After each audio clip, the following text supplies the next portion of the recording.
잘 쉬셨습니까? 158페이지. 여러분들 시험은요, 뭐 고도, 무슨 막 창의성을 요구하는 시험이 아니에요. 그러면 여러분들 시험의 본질이 뭐냐? 반복성이에요. 반복성. 숙달성을 물어본 거야. 그러면 여러 번, 한 번이라도 더 반복한 분들이 있잖아. 그런 분들이 더 좋은 점수 나오는 거야. 그래서 자꾸 동그라미 치고 미술 친 것을 자꾸 반복하세요. 알겠죠? 그렇게 해야 실제로 이제 시험장에서 생각나. 그게 그래. 그러니까 그렇게 자꾸 반복하시라는 거. 자, 158페이지 법률행위 부관이다. 조건과 기한을 공부하는 건 왜? 이것도 한 문제 나오죠. 한 문제. 자, 조건과 기한. 조건과 기한은 어떻게 차이가 나냐? 조건은 장래의 불확실한 사실.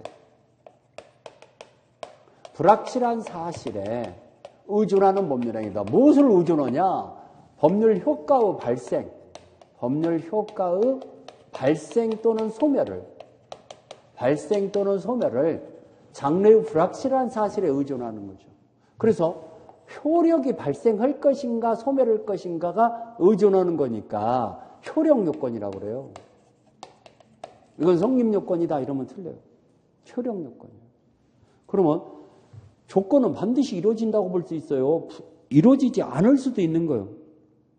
당신이 합격한다면은 2.0 소나타, 요즘에 또 신형 소나타가 나와갖고 막 인기가 폭주했다면서요. 막 줄 서 있대요. 줄 서 있어. 저기 그거 뽑으려고. 그 좀 상당히 좋게 나왔는가 봐 아마. 하자가 있대? 그래요? 자, 아무튼 그러면 2.0 소나타를 뽑아주겠다. 너한테 증여해주겠다. 그러면 합격해야 증여 효력이 생기잖아. 이게 바로. 그러면 합격이 된다, 반드시 된다고 볼 수 있다, 안 될 수도 있다. 그러니까 불확실한 사실이죠. 근데만 기한은 안 될 수 있는 것은 기한이 안 되죠. 장래 확실한 사실. 사실에 의존하는 법률행위가 기한이죠. 여기는 확실. 불확실하냐, 확실하냐.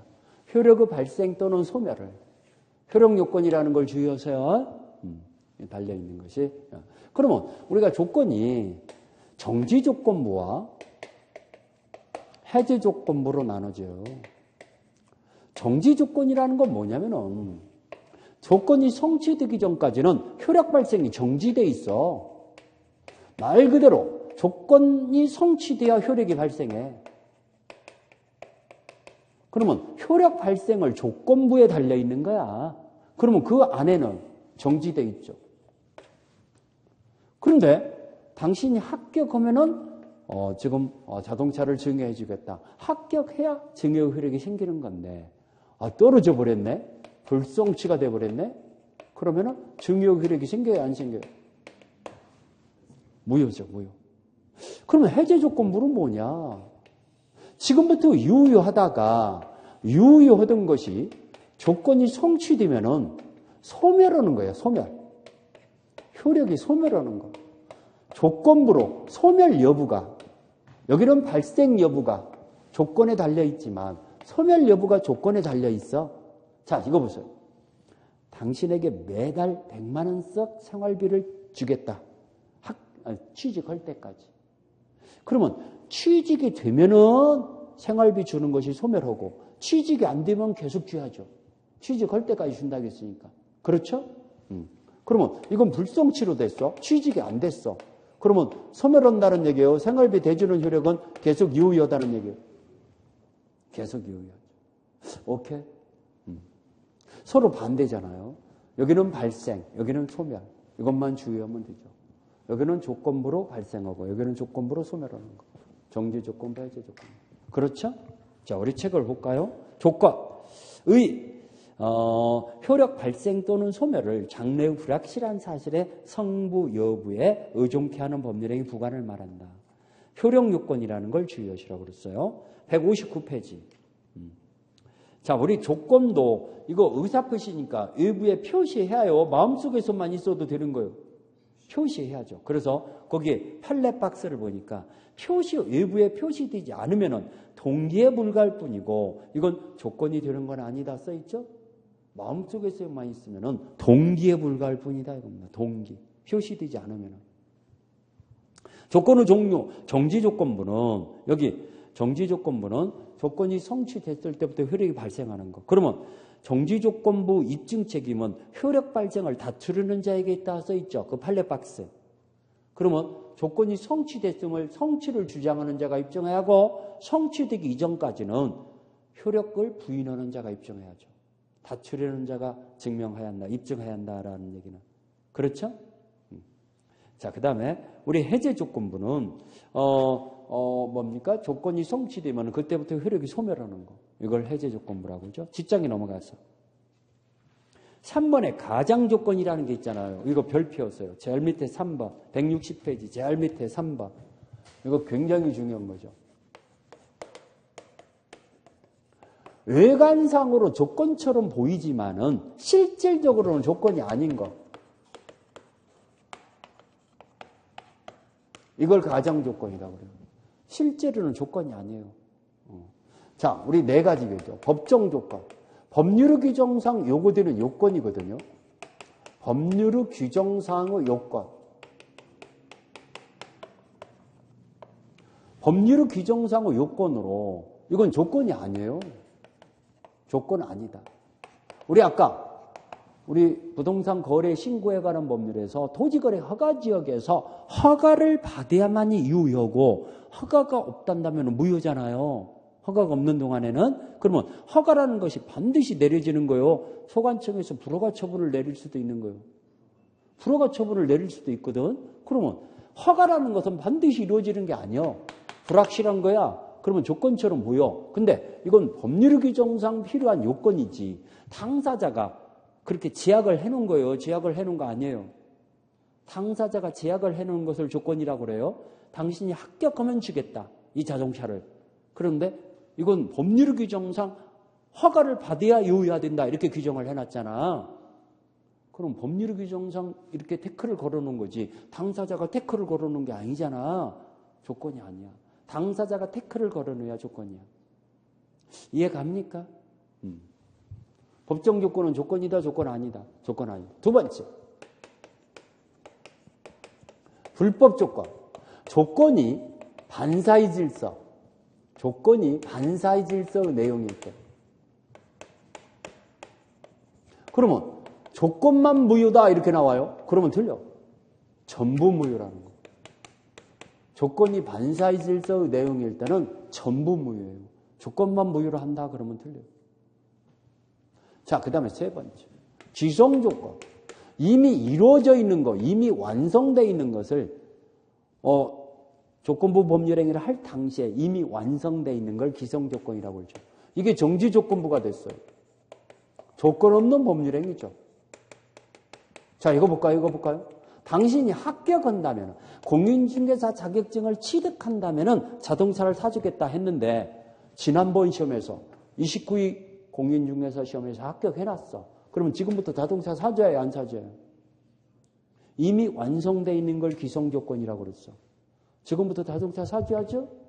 조건 없는 법률행위라. 그러면 해제 조건부로 됐어. 당신이 취직할 때까지 생활비를 대준다겠어. 근데 지난달에 이미 취직을 해놨어. 어디 시험에 합격해놨어. 그러면 취직한 거죠? 그러면 생활비 대주는 효력이 생긴다는 얘기예요? 처음부터 안 생긴다는 얘기예요? 안 생긴다는 얘기예요.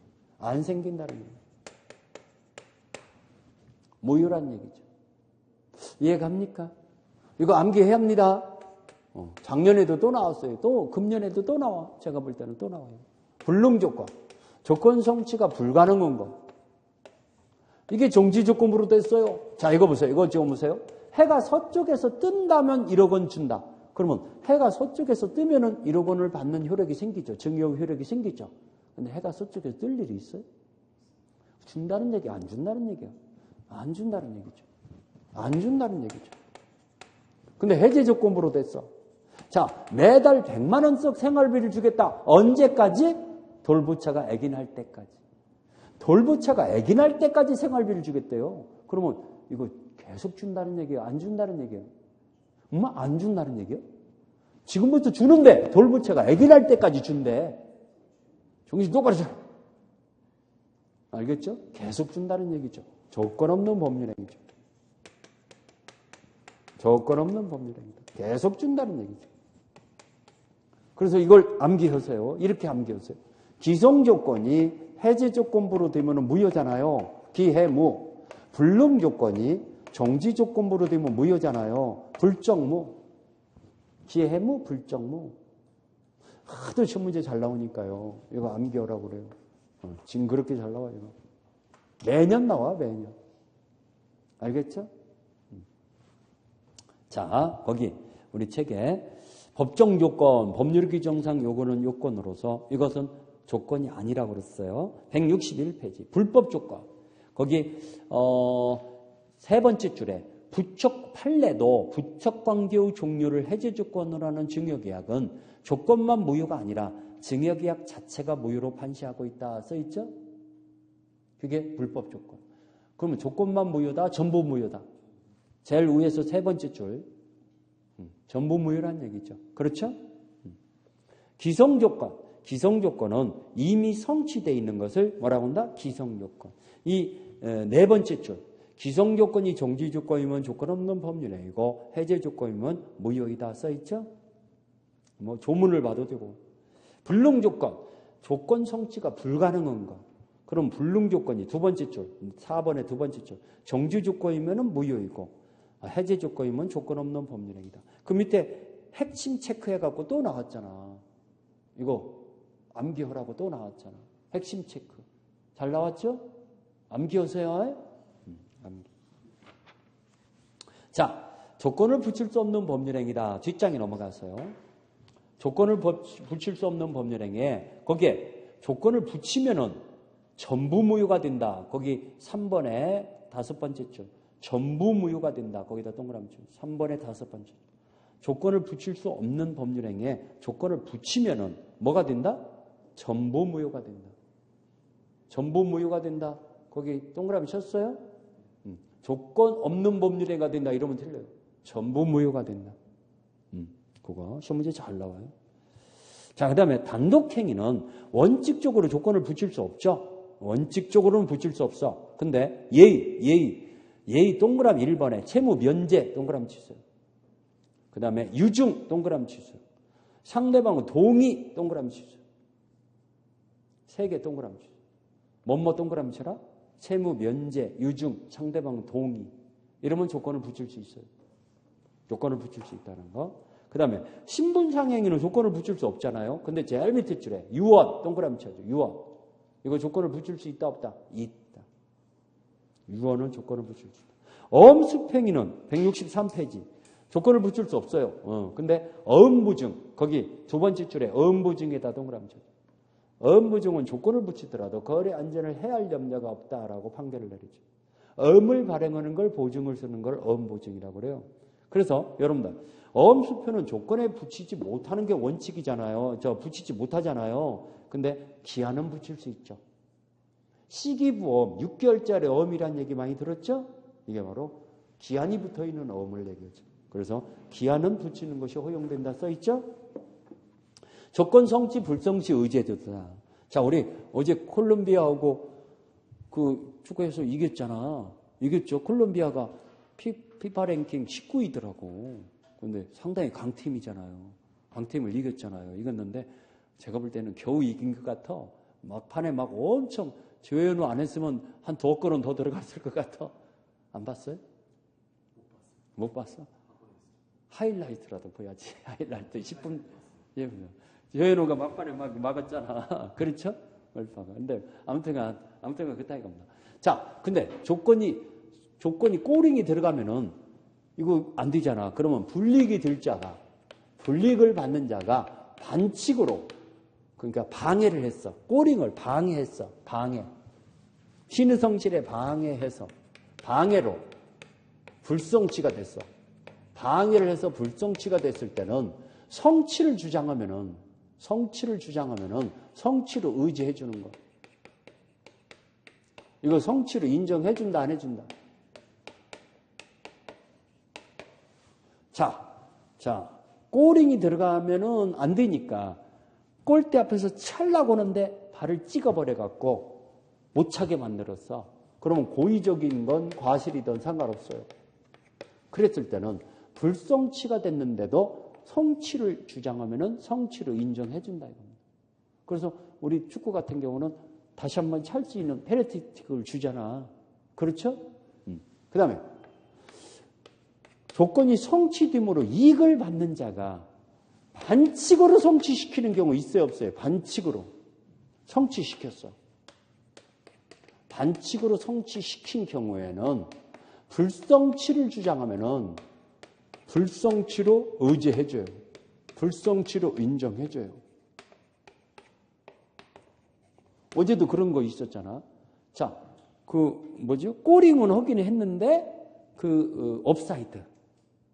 업사이드잖아. 깃발을 들고 난 다음에 꼬링이 됐잖아. 어? 깃발이 이미 들고 난 다음에. 그러면 꼬링으로 인정한다, 안 한다?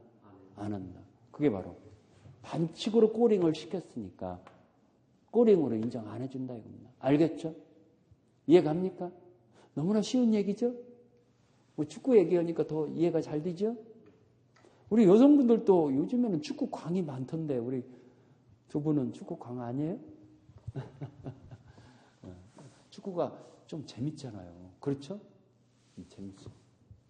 응? 모르겠어요? 자, 성취, 불성취, 의제제도. 여기 밑줄 치고 싶은 것은 163페이지예요. 그 1번에 5번째 줄. 이때 조건이 성취되리라고 의제되는 시점은 거기 색칠하세요. 의제되는 시점은 시인의 성질에 반하는 행위가 없었더라면 조건이 성취라고 추산되는 시점이다. 이게 문제는. 자, 당신이 방해 안 했으면 이 무렵에 성취됐을 것이다 라고 추산되는 시점에 성취로 의지해진다 이겁니다. 그 의지되는 시점은. 그렇죠? 그거 밑줄 치고. 불성취 의제 주장하면은 불성취로 의지해주고. 자, 여기 뒷장에 넘어가서요. 164페이지. 조건 성보 확정 전후 효력이다. 전에다 동그라미 쳐요. 전에다 동그라미 쳤어요? 전 효력도. 이것도 기대권, 희망권이라는 게 있어요. 조건 성취가 아직 미정인 동안에 하더라도. 그래서 거기에 침해가 금지된다 써있죠? 침해 금지. 거기 동그라미 치고. 거기에 침해하지 못하는데 침해했을 때는 어떻게 되냐? 1번의 두 번째 줄. 손해배상 의무가 발생시킨다. 손해배상 의무. 동그라미 1번의 두 번째 줄. 찾았어요? 그 다음에 침해하는 처분행위는 무효에다 동그라미 쳐요. 처분행위는 뭐다? 무효. 근데 그 판례를 보니까요. 판례 제일 밑에 두 번째 줄에 다만 조건이 등기되어 있지 않는 한 그 처분행위로 인한 권리를 실행한 제3자에게 무효를 대항할 수 없다. 자, 처분행위 무효를 제3자한테 대항하려면, 주장하려면은 뭐 해야 한다? 등기되어 있어야 한다. 무실 쳤어요? 등기되어 있어야만이 제3자한테 무효임을 주장할 수 있다는 거예요. 그 다음에 2번에 적극적 보호 있잖아요. 이거 별표해야 합니다. 매년 나와요. 안 나올 데가 없어. 거기 첫 번째 줄만 진하게 색칠하세요. 조건부 권리는 일반 규정에 따라 처분, 동그라미 치세요. 처분, 상속, 보존 또는 담보할 수 있다. 각각 동그라미 치세요. 왜? 하나만 나오는 경우가 많아요. 4가지 다 열거돼서 나오는 경우도 있지만 드물어요. 그냥 처분할 수 있다, 담보할 수 있다 이렇게 나와. 동그라미 각각 쳤어요? 처분, 상속, 보존, 담보할 수 있다. 무지하게 잘 나와요. 이거. 165페이지. 조건 성부 확정 후 효력. 후에다 동그라미 쳤죠. 후. 제목에 후에다. 아까 전에다 동그라미 쳤잖아. 여기는 이제 후에다 동그라미 쳤죠. 후. 자, 147줄을 보니까요. 정지조건부는 조건이 성취한 때부터 거기 색칠하세요. 여기. 조건이 성취한 때부터 효력이 발생해요. 근데 이 항을 보니까 해제조건부는 조건이 성취한 때부터 효력이 소멸해. 그러면 성취한 때부터 발생하고 성취한 때부터 효력이 소멸한다는 것은 소고표란 얘기예요? 비소고표란 얘기예요? 이거. 소고표, 비소고표. 비소고표. 장래에 향해서. 장래효라고 그러죠. 장래에 향해서 효력이 생긴다. 근데 예의적으로 거기 사망을 보니까 147조 사망을 보니까 성취 전에 소급하게 할 의사를 표시할 때는 그 의사에 의한다 써있죠. 그거 색칠해야죠. 당사자 간의 약정에 의해서 소급효 약정이 가능하다는 얘기죠. 그러면 소급효 약정을 했을 때는 성취한 때부터 효력이 발생하고 성취한 때부터 효력이 소멸하는 게 아니고 법률행위 시점부터 법률행위 성립 시부터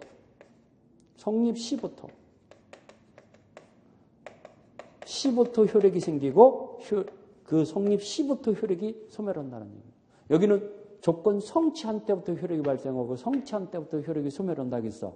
근데 소급효가 인정된다는 얘기는 법률행위 성립 시로 거슬러 올라간다는 얘기예요. 처음으로 거슬러 올라간다는 얘기예요. 오케이? 이해갑니까? 그래서 거기 조건 2번을 보면은 양가로 2번을 보면은 조건 성취 효력은 원칙적으로 소급하지 않는다. 하지만 당사자의 특약으로 소급효를 인정하나 제3의 권리를 해하지는 못한다. 써있죠? 그 조건은 소급효가 특약이 가능하잖아요. 하지만 기한은 절대적 비소급효다. 즉 해갖고 기한은 절대적 비소급효다라고 써있어요? 안 써있어요? 그러기에는 특약에 의해서도 소급하게 할 수 없다는 얘기. 기한은. 조건은 특약으로 소급하게 가능하지만 기한은 특약으로도 소급하게 할 수 있다 없다? 없다. 자, 그 다음에 기한이라는 건 확실한 사실이라고 그랬죠. 뒷장에 넘겨보니까 시기, 기한이 도래했을 때부터 효력이 발생하는 걸 뭐라고 한다? 시기. 종기는 기한이 도래했을 때부터 효력이 소멸하는 거. 발생을 시기라고 하고 소멸하는 걸 뭐라고 한다? 종기. 끝나는 걸 우리가 종자를 붙이잖아요. 확정기한과 불확정기한. 기한이 도래하는 날짜가 확정되는 걸 확정기한. 도래하기는 해. 그지만 언제 도래하는가 확정이 안 돼 있어. 그걸 불확정기한. 그래서 여러분들 우리 벚꽃축제가 항상 말썽이 많잖아. 날짜를 정해놨어. 근데 벚꽃이 늦게 피었을 때는 꽃도 없으면서 잔치를 벌리는 꼴이고 벚꽃이 일찍 피면은 꽃이 다 지고 난 다음에 잔치를 벌리는 꼴이고 그래서 벚꽃축제가 항상 그 지방마다 벚꽃축제를 많이 하잖아요. 하는데 꽃이 피는 시기가 불확정돼 있으니까 피기는 피잖아. 근데 불확정돼 있기 때문에 그 잔치 벌리는데 정할 수가 없기 때문에 여러 가지 애로사항이 있잖아요. 그렇죠? 자, 뭐 지금 벚꽃 피려고 하지를 않더라고. 아직 멀었더라고. 그렇죠? 개나리꽃은 활짝 폈더만. 개나리꽃은. 응? 여러분들 눈 감고 다녀요? 다 보고 다니죠? 응? 응? 안 보여? 개나리꽃 온도기 많이 있는데 지나다 보면은 다 눈 감고 다니는가 보네. 개나리꽃 많아요. 이게 가다 보면 많이. 아, 지하철만 타고 다니면 안 보여. 지하철만 타고 다니면. 버스 타고 다녀야 보이지. 그렇죠? 자, 확정기한과 불확정기한을 지금 얘기하고 있죠. 기한을 붙일 수 없는 법률행위에 조건을 붙일 수 없는 법률에 기한을 붙일 수 없는데 아까 어음수표는 아까 뭐라고 했어? 여기 세 번째 줄에 어음수표는 조건은 붙일 수 없지만 기한은 붙일 수 있다고 그랬죠? 시기부가 가능하다는 거. 자, 기한 도래 전에다 동그라미 쳐죠. 제일 밑에 기한 도래 전에도 조건부 권리나 마찬가지로 제일 밑에 두 번째 줄에 침해하지 못하고 그 다음에 처분, 상속, 보존, 담보할 수 있다. 동그라미 쳐죠. 침해가 금지되고 기한부 권리도 기한 도래되기 전에 처분, 상속, 보존, 담보할 수 있다. 몇줄 쳤어요? 167페이지. 기한 도래 후 효력. 후에다 동그라미 쳐죠. 후 효력. 자, 이건 그때부터 효력이 생기고 그때부터 효력을 잃는다 나오죠? 시기부는 그때부터 발생하고 종기부는 그때부터 소멸한다는 얘기인데 이건 소급효다, 비소급효다. 비소급효. 그래서 거기 동그라미 2번에 두 번째 줄. 특약이 있더라도 소급하게 한다. 그 특약은 무효다. 특약은 무효다. 특약이 있더라도 비소급효라는 거야. 특약은 효력이 안 생겨. 오케이? 절대적 비소급효. 자, 153조 박스, 조문 박스를 보니까 1항에 기한은 채무자 이익으로 추정한다. 채무자에다 동그라미 치고 추정에다 동그라미 치고 그 조문 1항에 채무자 추정 동그라미 쳤어요? 채무자 이익으로 추정. 시험 문제 잘 나와요. 그 다음에 2항에 포기할 수 있다. 포기에다 동그라미 치고 기한의 이익은 뭘 할 수 있다? 포기할 수 있다. 그래서 상대방 이익을 해하지 못한다 써 있잖아요. 그래서 여러분들 은행에 대출금을 중도 상환할 때는 중도 상환 수수료를 내야 안 내요? 내야잖아. 그게 바로 은행도 이자를 받을 이익이 있으니까. 그 이익을 해야지 못하니까 그래요. 중도 상환 수수료를 내야 하는 거죠. 대출금을 중도 상환하려면. 알겠죠? 자, 뒷장에 넘어가서요. 우리 기한의 이익 상실 사유다 해갖고요. 여기 4번에 2번에 채무자의 담보를 손상 감소 멸실했다든가 채무자가 담보 제공을 이행하지 않았다든가 채무자가 파산 선고가 되면은 변제기 도래 전에도 변제를 청구할 수 있다는 게 기한의 이익 상실이죠. 여기 169페이지예요. 체크 플러스 2번과 3번을 별표해 놓으세요. 2번과 3번. 2번은 4번 나왔어요, 이거. 자, 여러분들 불확정 기한이 도래했을 때 이행기로 정했어요. 근데 그 기한 도래가 불가능하게 됐어요. 불가능하게 또 동그라미 치세요. 2번 판례 불가능. 찾았어요? 불가능하게 됐더라도 이행기가 도래한 것으로 본다. 이것이 문제 4번이나 나왔어요. 또 나와. 자, 다시 한번 얘기합니다. 기한 도래가 됐을 때, 자, 불확정 기한부로 정했는데 그런 사실이 발생했을 때 이행기로 정했어요. 근데 그 사실이 발생이 불가능해요. 그래도 이행기가 도래한 거예요. 왜 그러냐면 기한은 확실히 도래하는 거니까. 자, 예를 들어서 여러분들 쉽게 이해하기 위해서 이 시험이 끝나고 11월 초에 10월 말이나 11월 초에 제주도에 3박 4일 여행 갔다 오려고 계획을 잡고 있어. 그동안에 열심히 노력하고 금년에는 바캉스다 뭐다 없고 끝나고 난 다음에 가려고 그래. 여행을. 그렇게 계획을 잡고 있죠. 그러면 합격하면 가고 떨어지면 안 간다 이러면은 그건 조건부예요, 기한부예요. 제주도 여행 가는 것은 조건부죠. 근데 합격했을 때는 물론이고 나는 떨어져도 간다 이런다면은 기한이에요, 조건이에요. 제주도 여행 가는 건 기한이죠. 기한은 반드시 가는 거예요. 그러면 합격이라는 사실이 발생했을 때는 물론이고 떨어지더라도 합격이 불가능하게 됐더라도 기한은 도래하는 거야. 제주도는 가는 거야. 그렇기 때문에 불가능하게 됐더라. 그런 사실이 발생이 불가능하게 됐더라도 이행기가 도래한 것이다, 아는 것이다. 도래한 것이다. 합격했을 때보다 떨어졌을 때 갔다 오야 더 맞지 않을까 저는 그런 생각도 들어요. 왜? 새롭게 충전을 해야 하잖아. 새롭게 기분 전환해야 하잖아. 그렇죠? 오히려 떨어졌을 때 가야지 않냐 저는. 떨어졌으면 그냥 입을 뒤집어 쓰고 있다고. 오히려 그래야 알지 않냐 저는 그런 생각도 들어요. 그렇죠? 자, 그 다음에 3번은 기한의 상실 특약은 특별한 사정이 없는 한 형성권적 특약으로 추정한다. 추정이다 동그라미 쳐. 제일 밑에 줄에 특별한 사정이 없는 한 형성권적 기한의 상실 특약으로 추정하는 것이 타당하다 써있죠? 거기다 색칠로. 자, 우리 기한의 상실 특약은 두 가지로 보는데 이거 하나만 색칠해 놓으세요. 기한의 상실은 정지조건부 특약과 형성권적 특약 두 가지가 있어요. 근데 특별한 약정이 없는 한은 형성권적 특약으로 추정한다는 거예요. 오케이? 그게 뭔 말이냐면은 특약사항이 발생했더라도 채권자가 그런 특약사항이 발생했음을 주장을 해야, 요청을 해야, 갚아주기를 원해야, 요청을 해야 기한이 도래한 효과가 생긴다는 걸 형성권적 기한의 상실 특약이라고 그래요. 그걸로 추정한다. 자, 그러다 보니까 조건과 기한을 다 공부했는데 서운하니까 문제 하나 풀어보고 그러고 이제 또 물권법으로 들어가 봅시다. 우리 아무거나 우리 여기 26회 기출문제 42번 풀어볼까요?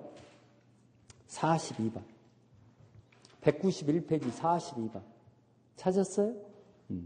조건부 법률에 관한 설명으로 틀린 것은 상대방의 동의를 하면은 채무 변제도 조건을 붙일 수 있다. 아까 채무 변제나 유증이나 상대방의 동의가 있으면 단독행위에 조건을 붙일 수 있다고 그랬죠? 채무 변제는 단독행위거든요. 그건 조건을 붙일 수 있죠. 자, 1번 맞고 2번 정지조건부 법률행위는 조건 불성취로 확정되면 무효가 된다. 여기 정지조건부 법률행위는 불성취로 확정되면 무효죠. 그렇죠? 2번도 맞고 3번 조건을 붙이는 것이 허용되지 않는 법률행위 조건을 붙이면은 조건만 불리하여 무효가 된다. 전부 무효다. 전부 무효라고 아까 동그라미 쳤잖아요. 그러면 조건만 불리하여 무효가 된다면 틀렸죠. 3번 틀렸죠. 4번. 당사자가 조건 성취의 효력을 성취 전에 소급하게 할 의사를 표시했을 때는 의사여야 한다. 여기 조건은 원칙은 비소급표잖아요. 원칙은 비소급표지만 당사자 약정으로 소급하게 할 의사로 특약을 맺을 수 있다고 그랬죠? 그렇죠? 그러니까 4번 맞았고. 5번. 정지조건의 경우는 권리를 취득하는 자가 조건이 성취됐다는 걸 입증해야죠. 여기 효력을 주장하는 자가, 권리가 발생을 주장하는 자가 성취됐음을 입증해야 하고, 아직 효력이 발생하지 않았지 않냐, 효력 발생을 부정하는 자가, 부인하는 자가 아직 조건 성취가 되기 전이라는 걸 입증해야죠. 성취됐으면 효력을 주장하는 자가 입증해야 하고. 오케이? 이해 갔죠? 그러니까 5번 맞았죠? 권리를 취득하는 자가, 권리를 주장하는 자가 조건 성취됐음을 증명해야 한다. 맞았잖아요. 지금 틀린 것은 몇 번? 3번. 3번은 전부무효라는 거. 그래서 두 가지가 전부무효예요. 두 가지. 여기 이거. 조건이 반사이즈 일치할 때 조건만 무효다, 전부무효다.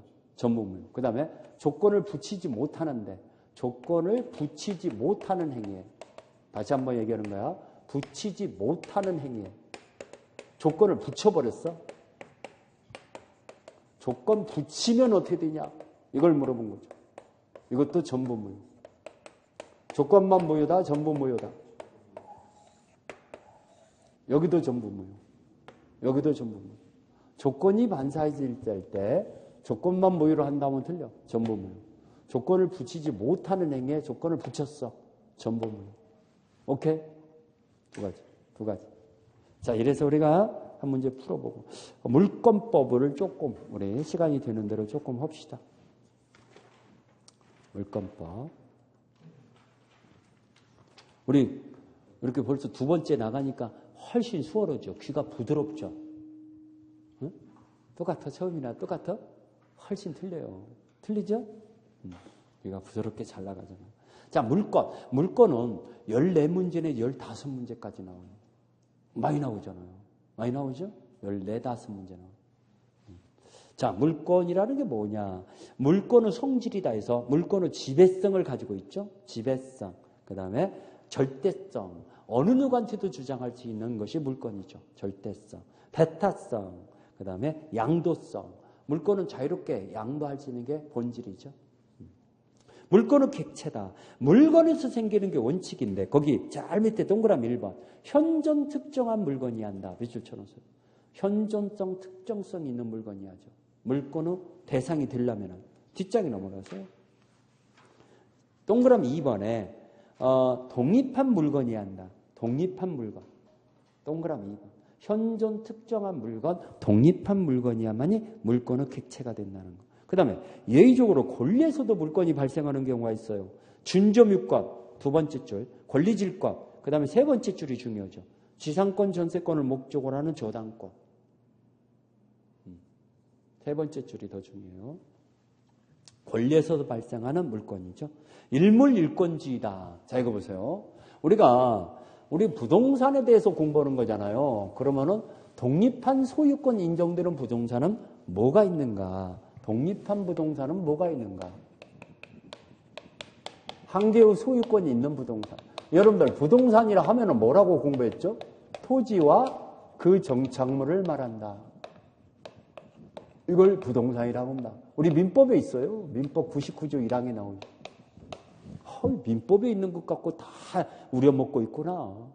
부동산이라 하면 그 토지와 그 정착물을 말한다. 이렇게 나와요. 알겠죠? 그러면 토지 한 필지 단위로 이거 소유권이 한 개 있는 거죠? 그러면 한 필지, 두 필지는 등기부로 구별되는 거냐? 지적공부로 구별되냐? 등기부예요? 지적공부예요? 토지대장, 임야대장 이걸로 구별하는 거지. 등기부로 구별한다면 틀려요. 그래서 거기 우리 판례에 197페이지 판례 있잖아요. 지적법에 의한 공간, 옛날에 지적법에는 지금은 공간 구축에 관한 법률이다. 이걸 이렇게 바뀌어졌죠. 공간 구축 관리에 관한 법률이다. 뭐 명칭이 좀 어렵게 만들어졌어. 아무튼 공간 구축에 관한 법률로 명칭이 바뀌어졌는데 그 분할 절차를 거치지 않고 등기부만 분별 등기가 됐어요. 이거 유효해요, 무효해요? 무효, 무효. 그 등기는 무효. 그게 여러분들 기출문제 나온 거예요. 지적 토지재당에는 분필이 안 되고 등기부만 분필이 돼서 토지재당에는 분필이 안 됐는데 그러면 그 등기는 뭐다? 무효. 지금 뭘로 구별한다는 얘기야? 지적 공부. 그러면 이제 이게 시험 문제 나와. 이게 나와요. 이게 나와요. 이게 잘 나와. 이게 잘 나와. 일부분에 대해서는 이거 보전 등기 할 수 있냐? 할 수 있어요, 없어요? 말소 등기 할 수 있냐? 못 하죠? 일부에 대해서. 일부에 대해서 저당권 설정 등기 할 수 있냐? 못 하죠?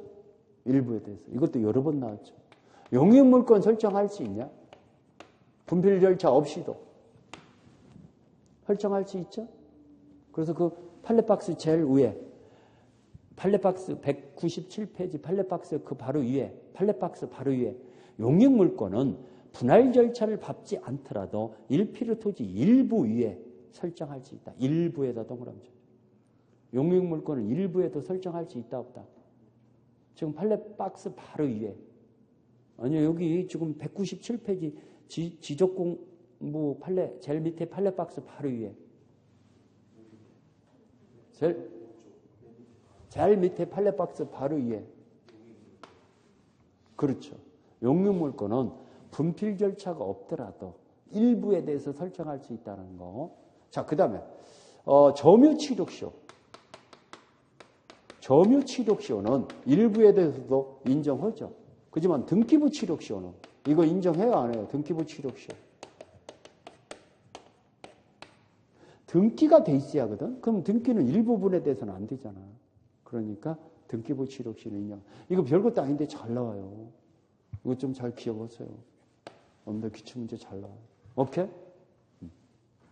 자, 두 번째. 건물. 여러분들, 건물은 토지의 부합물이 아니잖아요. 건물은 부동산이에요. 독립한 부동산이에요. 그러면 건물이 독립한 부동산이 되려면 이 세 가지가 갖춰져야 한다는 거 알죠?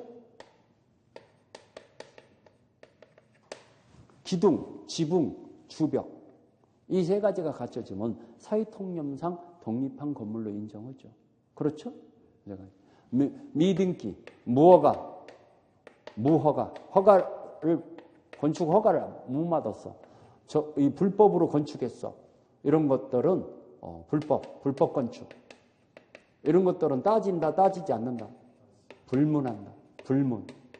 따지들 않아. 상관없어. 미등기, 무허가, 불법 건축이라도 누구 것이다? 이 세 가지가 갖춰지면은 건축자 것이다. 오케이? 건축자 것이다. 건물은.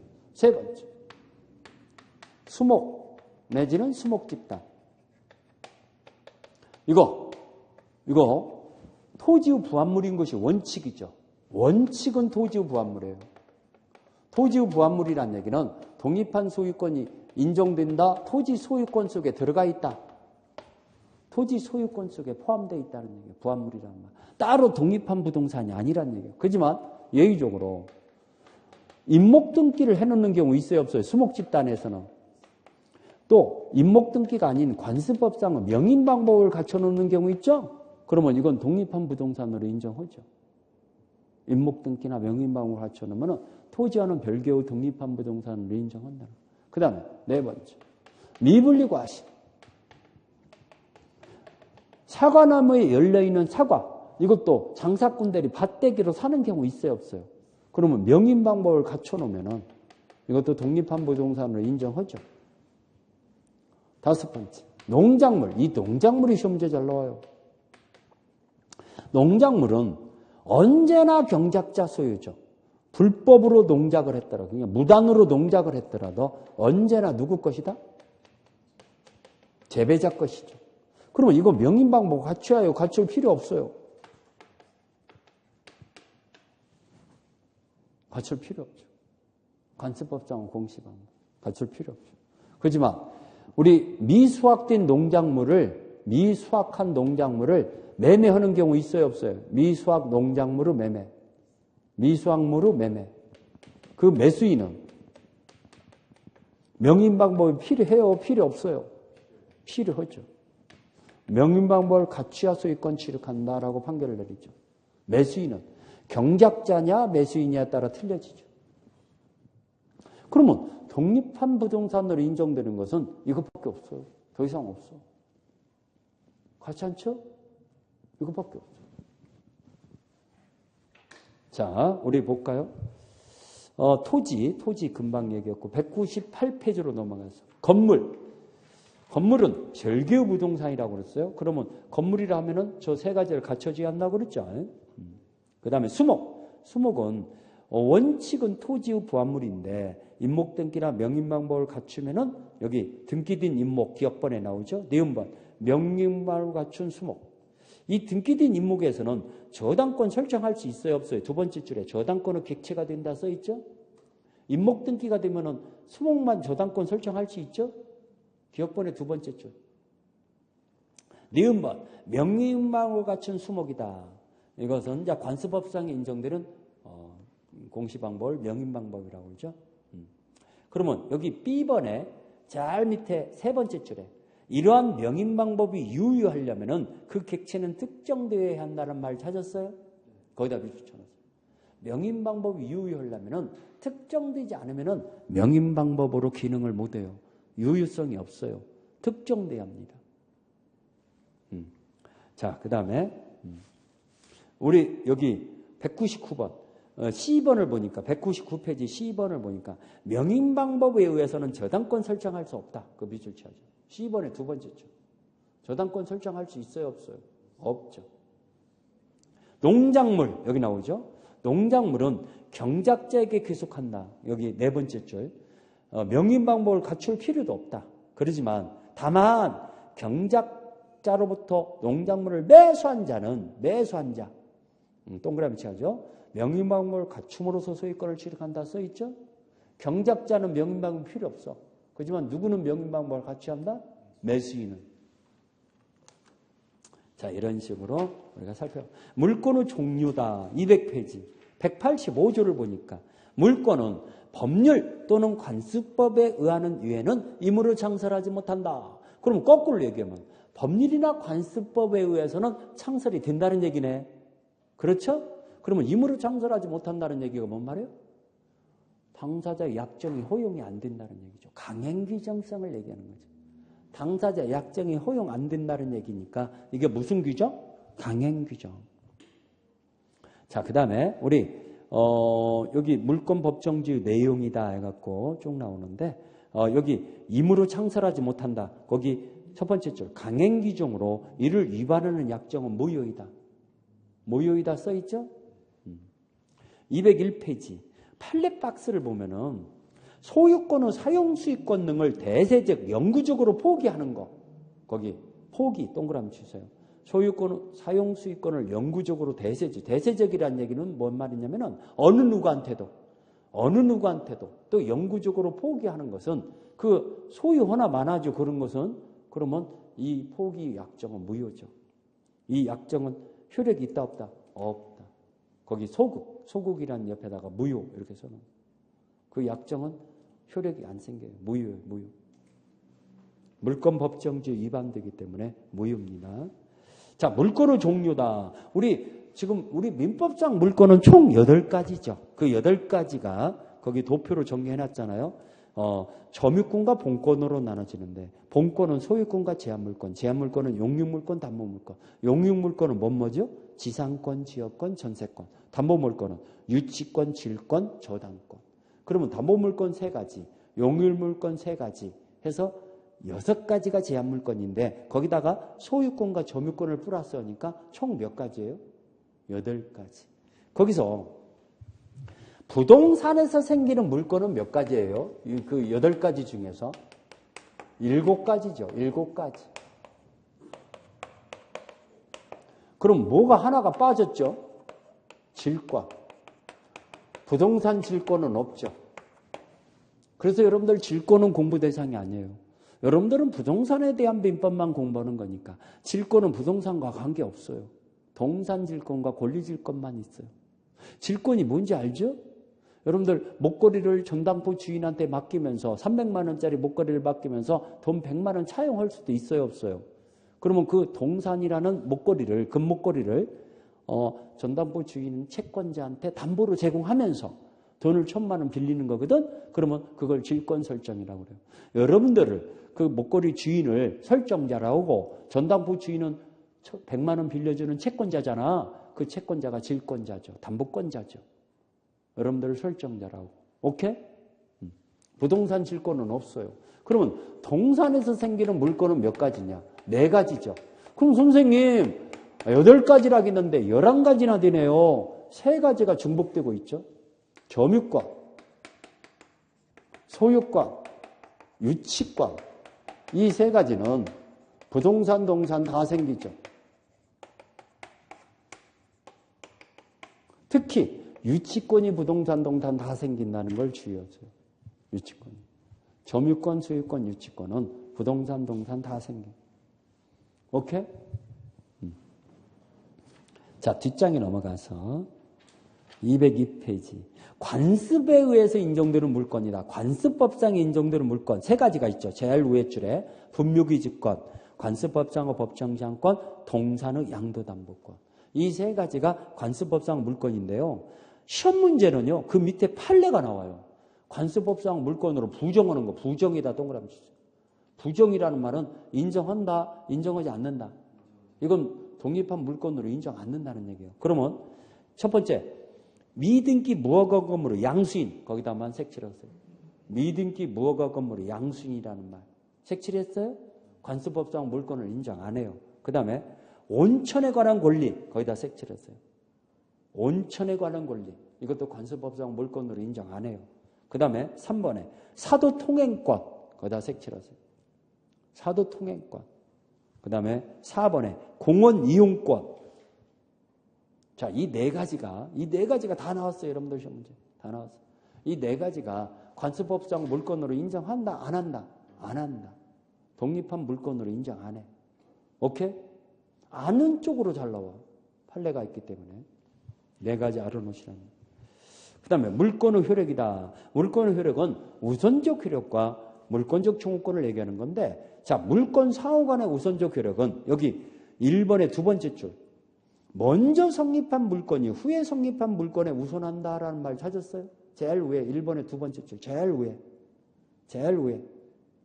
거기 제일 위에 2번째 줄. 찾았어요? 동그라미 1번이 아니라 양괄호 1번의 2번째 줄. 먼저 성립한 물건이 후에 성립한 물건보다도 우선한다. 그러지만 점유권은 여기 동그라미 1번의 2번째 줄. 배타성이 없는 점유권은 우선적 효력이 없다. 거기도 미술 치세요. 동그라미 1번의 2번째 줄. 배타성이 없는 점유권에는 우선적 효력이 없기 때문에 점유권과 본권에는 서로 병존이 가능하죠. 충돌하는 게 아니죠.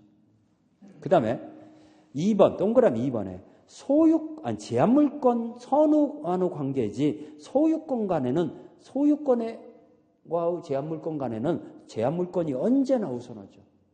거기 소유권에는 제한물권이 언제나 우선한다. 제한물권과 제한물권 간에는 먼저 성립한 제한물권이 우선한다겠어요. 그렇지만 제한물권과 소유권 간에는 누가 우선한다? 제한물권이 언제나 우선한다. 소유권이 우선한다 이러면 틀려. 제한물권이 우선. 제한물권이 언제나 우선해요. 채권과 관계에서는 물권이 우선하는 게 원칙이죠. 원칙은 여기 2번째 줄. 성립 선후에 관계없이 물권이 채권에 우선하는 것이 원칙이다. 2번째 줄. 성립 선후에 관계없이 찾았어요? 물권이 채권에 우선하는 게 원칙이다. 그렇지만 예의적으로 채권이 물권에 우선하는 경우도 있죠. 주택임대차보호법상의 소액보증금, 최우선 변제금이라고 그러죠. 상가 건물의 임대차보호법상의 최우선 변제금 이런 것들은 선순위 담보권보다도 우선하죠.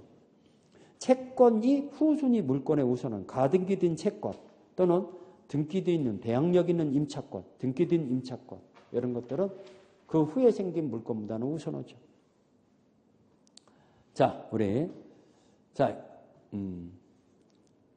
물권적 청구권 나오잖아요. 이것 좀 별표하세요. 물권적 청구권. 오늘 물권적 청구권까지 정리해드리고 마무리해드릴게요. 오늘 여기까지 하고. 이게 시험 문제 하도 잘 나오니까 별표라는 얘기예요. 자, 정리해드릴게요. 갑이라는 사람은 갑소유의 토지가 있어요. 근데 이 토지에다가 을이 무단으로 건축을 했어요. 그래도 건물은 누구 거예요? 그렇죠. 건물의 소유권은 을에게 있죠. 을에게 존재한다. 을 거죠. 불법으로 건축했더라도 신축자 것이잖아요. 미등기 무허가라도 상관없다고 그랬잖아요. 그렇죠? 을 거예요. 그러면 을 거다 보니까 갑은 토지 소유자가 갑이죠. 을에게 이게 시험 문제 참 많이 나오죠. 건물에서 퇴거 청구를 못 하죠. 당신 나가주시오. 지 건물이 아니니까 퇴거 청구권 없다. 나가주시오라고 못 한다라는 거예요. 그러면 선생님, 그냥 무대포로 건축을 해서 살고 있으면 장땡이거냐? 그렇지 않죠. 을의 건축물에 의해서 갑의 토지는 지금 방해를 받고 있잖아. 그러면은 갑은 을에게 건물의 철거 청구를 할 수 있죠. 철거 청구권이 인정됩니다. 자, 퇴거 청구와 철거 청구는 같다, 틀리다? 틀리다. 이게 바로 방해물의 제거 청구죠. 방해 제거 청구권이 인정됩니다. 오케이? 그 다음에 네 번째. 그러면 이 토지를 을이 무단으로 점거하고 있잖아, 지금. 그러면 토지의 명도 청구를 갑은 할 수 있어요, 없어요? 을에게. 토지의 인도 청구.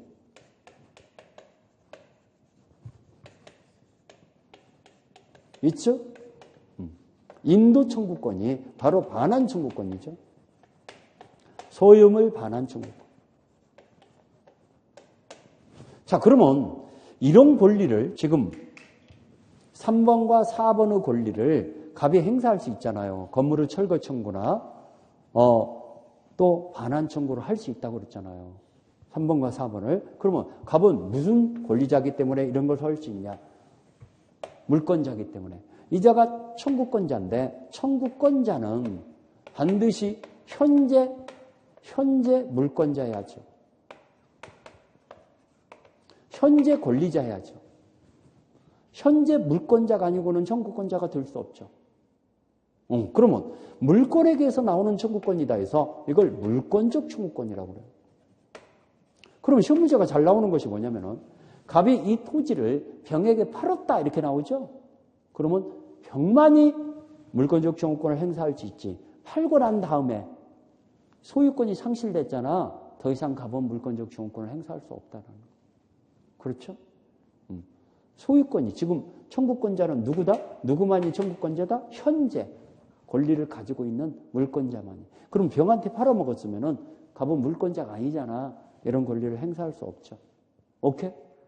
그러면 이걸로 인해서 지금 손해가 발생했잖아요. 그러면 손해배상도 병행할 수 있냐?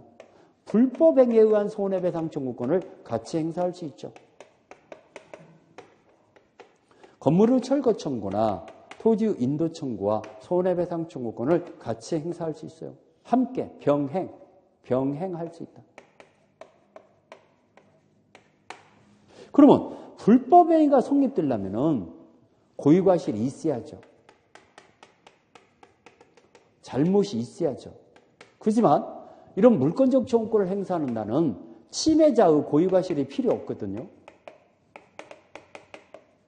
고의나 과실이 있어도 행사할 수 있지만 고의과실이 없어도 행사할 수 있죠. 물권적 청구권은 침해자의 고의과실이 있어야 한다 하면 들려요. 그렇지만 손해배상 청구권은 고의과실이 있어야 합니다. 자, 또 보세요. 이 을이 이 건물을 정한테 팔아먹었다. 예를 들어서. 근데 이자가 미등기 매수인이에요. 미등기 매수인도 현재 침해자라는 거. 현재 침해자에 해당돼요. 상대방은 현재 침해자가 상대방이다 보니까 갑은 건물의 철거 청구를 을한테 해야 한다 하면 틀려요. 정에게 건물을 철거 청구를 할 수 있다는 거예요. 현재 침해자가 정이니까. 상대방은, 물권적 청구권의 상대방은 현재 침해자여야 한다는 거예요. 청구권자는 현재 물권자이고 상대방은 현재 침해자. 그러면 이자는 과거의 침해자거든. 팔아먹었으면은 그러면 물권적 청구권은 상대방이 아니라는 거. 오케이? 현재 침해자만이 상대방이라는 거. 미등기 매수인도 현재 침해자에 해당한다. 그러면 오케이? 그러면 우리 28일 시험 문제는 뭐가 나왔냐면은 이자가 팔아먹은 게 아니라 건물을 임대했다. 이렇게 나왔어. 빌려줬어. 근데 이자가 주택임대차보호법에 임대차의 대항 요건을 갖춰놨어. 자, 우리 주택일 때는 입주와 주민등록이 되면 대항력 생긴다고 그랬죠? 대항 요건을 갖춰놨어. 그랬을 때 갑은 이 임차인에게, 이 정에게 건물에서 나가주시오. 당신 이사 가세요. 라고 퇴거 청구할 수 있냐? 임차인은 건물의 소유자가 아니잖아요. 그럼 당신 나가주시오 할 수 있어요. 근데 여기는 건물의 소유권은 지금 누구에게 있다겠어? 지금 이자가 건물의 소유자잖아요. 그러니까 건물의 소유자에게는 퇴거 청구할 수 없어. 하지만 건물의 소유자가 아닌 자한테는 퇴거 청구할 수 있어. 그렇죠? 그러면 이게 이제 임대인인데, 임대인은 간접점유자잖아요. 간접점유자. 그러면 갑은 이자한테 건물을 철거 청구해야죠. 건물을 철거 청구나 또 토지 인도 청구를 이자한테 해야죠. 그럼 간접점유자인 임대인한테도 건물을 철거 청구 또 인도 청구라는 반환 청구라는 물권적 청구권을 행사할 수 있다는 거예요. 이자한테는 건물을 철거 청구는 한다. 퇴거 청구만 가능하다. 그러면 이 대항 요건을 갖췄는데요. 임대인이 불법점유자면은 대항 요건을 갖췄더라도 저 갑한테 대항하지 못한다라고 판결을 내렸죠. 오케이? 임대인이 불법점유자니까. 을이 불법점유자니까. 지금 팔아먹은 경우와 임대차 한 것을 두 가지를 지금 보고 있는 거예요. 팔아먹은 것과 임대차 한 것. 알겠죠? 자, 우리 책을 확인해 볼까요? 물권적 청구권, 의의를 보니까 자, 물권은 어느 누구한테도 주장할 수 있는데 이 물권이 침해당하거나 또는 침해당할 염려가 있을 때 그 물권자가 침해자에게 행사하는 권리를 물권적 청구권이라고 했죠. 여기 2번에 불법행위에 의한 손해배상 청구권과의 비교다. 여기 동그라미 1번에 미술 취하겠네요. 불법행위에 의한 손해배상 청구권은 가해자의 고의과실이 있어야 해요, 없어야 해요? 있어야죠. 고의과실에 의한 손해가 발생을 요구하나 물권적 청구권은 방해자의 고의과실이나 손해 발생을 요구하지 않는다 써있죠. 이게 틀리다 이겁니다. 여기. 자, 여기 물권적 청구권은 침해자의 고의과실이 필요 없다겠어. 없어도 행사할 수 있다겠어. 그렇지만 불법행위에 의한 손해배상을 청구하려면 고의과실이 있어야 한다겠어요? 없어야 한다겠어요? 있어야. 이게 시험 문제 잘 나와. 밑줄 쳤어요? 잘 나와요.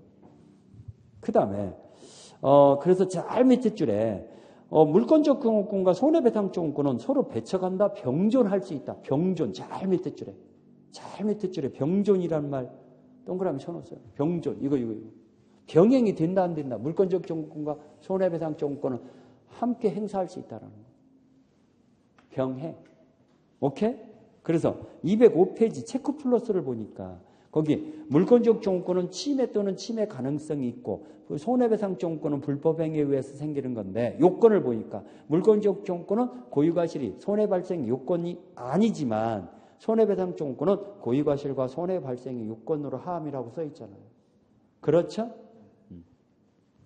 물권적 청구권의 종류가요. 반환청구권, 방해제고 청구권, 방해예방청구권, 소유권에 기한 물권적 청구권, 소유물 반환청구권. 여기 A번에 별표였어요. A번.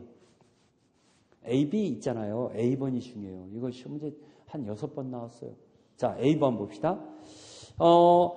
침해자한테 소유권자가 소유물 반환 청구권을 행사할 수 있는데 거기 세 번째 줄에 점유할 권리가 있는 자에게는 소유물 반환 청구권 행사할 수 없다 써있죠?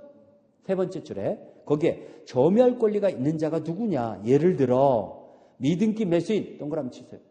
미등기 매수인, 그 다음에 임차인, 전세권자, 지상권자, 유치권자, 동생항변권을 행사하는 자, 취득 시 완성 후 점유하고 있는 자. 이 자들이 정당하게 점유할 권리가 있는 사람들이에요. 이런 사람들한테는 소유물 반환 청구권 행사한다 못한다? 못한다. 여러 번 나왔어요. 이거. 징그럽게 많이 나와요. 이거. 알겠죠? 자, 그 다음에 방해제거 청구권은 방해를 당하고 있을 때 건물의 철거 청구가 바로 방해제거 청구권이라고 그랬어요. 방해제거 청구권.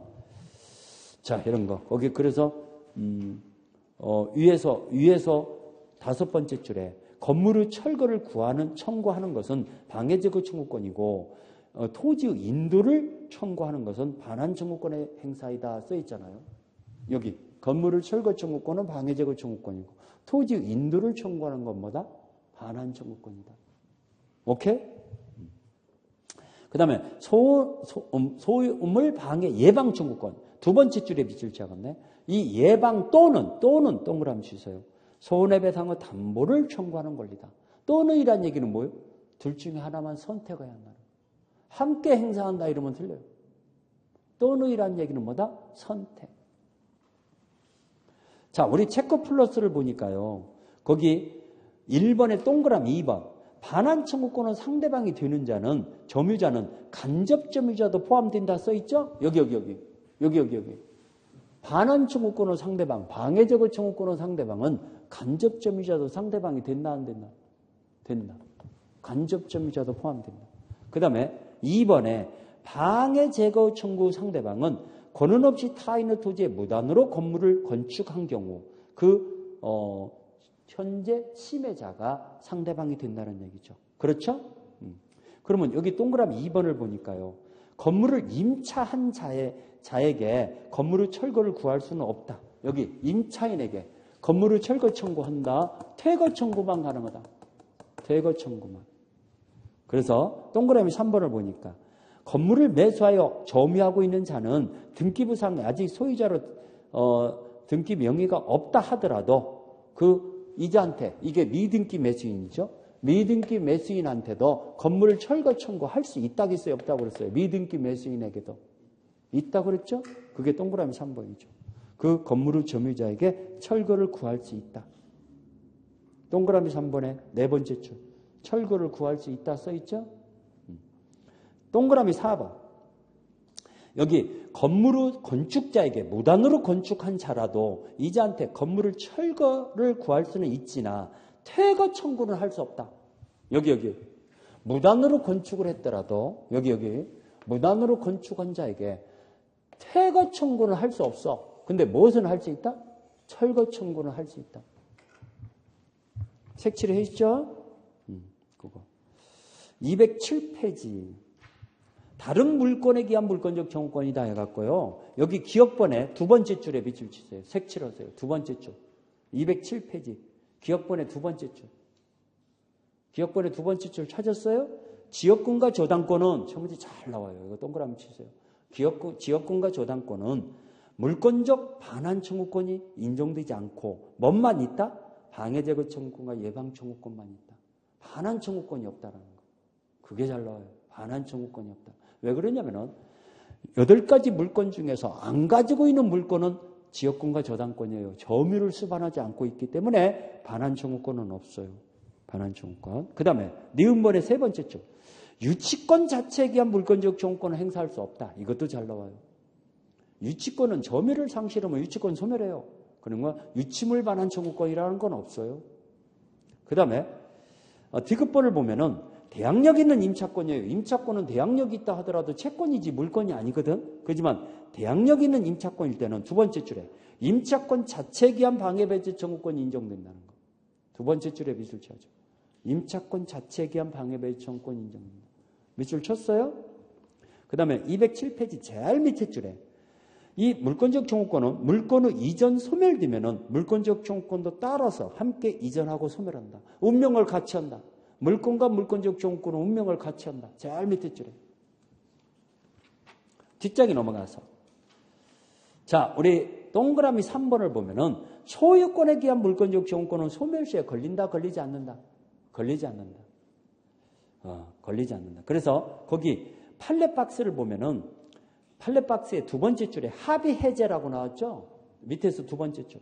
합의 해제에 따른 매도인이 매수인에게 원상 회복 청구권, 말소 등기 청구권을 행사할 수 있는데 이것은 소유권에 기한 물권적 청구권이기 때문에 소멸시효 대상이 되지 않는다는 거예요. 합의 해제에다 동그라미 쳐. 합의 해제. 합의 해제에 따른 말소 등기 청구권, 소유물 반환 청구권은 이거 소멸시에 걸린다, 걸리지 않는다? 걸리지 않는다. 그 다음에 비용 부담. 자, 이거 보세요. 건물을 철거하는 데는 철거 비용이 들어갈 수 있죠? 비용 부담은 언제나 상대방이 부담한다는 거. 이자가 상대방이면 이자, 이자가 상대방이면 이자, 이자한테 비용 부담을 하는 거. 거기 상대방이 비용 부담해야 한다는 게 판례 입장이다 써 있죠? 상대방, 언제나 상대방. 자, 이러다 보니까 우리 물권적 청구권을 다 공부했는데 뒤에 있는 문제 하나만 풀어보고 오늘 마무리합시다. 물권적 청구권에 관한 문제 하나 풀어봅시다. 여기 4번 문제 볼까요? 4번 문제. 410페이지, 410페이지, 4번. 410페이지 찾았어요? 한참 넘어가야죠. 410페이지, 4번. 찾았습니까? 갑소유 토지에 을이 무단으로 건물을 축조하고 옳은 거. 이거 나오잖아. 무단으로 건축했다. 갑소유 토지에. 무단으로 건축을 했어. 옳은 것은. 을은 건물을 거주하는 경우에 갑은 을을 상대로 퇴거 청구할 수는 없다. 오케이. 여기. 퇴거 청구할 수 있다고 했어요? 없다고 했어요? 을한테. 건물의 소유자에게는 퇴거 청구할 수 없다고 그랬죠? 그러면 1번 맞았네? 2번. 병이 그 토지의 소유권을 이전받은 경우에 갑은 을을 상대로 건물을 철거 청구할 수 있다? 갑이 현재 물권자야만이 철거 청구할 수 있잖아. 근데 갑이 병한테 팔아먹었어. 병이 토지를 취득했어. 병이 토지를 취득했으면은 갑은 더 이상 물권자야 아니에요? 아니잖아. 그러면 철거 청구 못 하죠. 철거 청구할 수 없죠. 갑은 더 이상 물권자가 아니니까. 그러면 2번 틀렸죠. 3번. 을이 정에게 건물을 매도한 후 매매대금을 전부 지급받고 인도했으나 아직 미등기 매수인이에요. 여기. 미등기 매수인이야. 그래도 미등기 매수인도 현재 침해자예요, 아니에요? 그러면 갑은 이 정에게 건물을 철거 청구할 수 있다고 했어요? 없다고 그랬어요? 있다고 그랬죠. 근데 갑은 정을 상대로 철거 청구할 수 없다 나왔으니까 틀렸잖아. 이거 같지 않구나. 있다 이겁니다. 오케이. 4번. 만약 을이 지상권을 취득한 뒤에 건물을 축지했어. 그러면 이 지상권자인 을 거잖아, 건물은. 건물은 을 건데 을의 허락 없이 무가 건물을 점유하고 있어. 무단 점유하고 있어. 그러면 갑은 토지 소유자지 건물 소유자가 아니거든. 그럼 무한테 건물을 인도 청구할 수 없죠. 그러면 을은 청구할 수 있죠. 무단으로 무가 건물을 점거하고 있으니까 건물 소유자가 을이거든. 을이 인도 청구할 수 있죠. 갑은 건물의 소유자다, 토지 소유자다. 토지 소유자. 그러면 건물의 인도 청구 못 하죠. 그렇죠?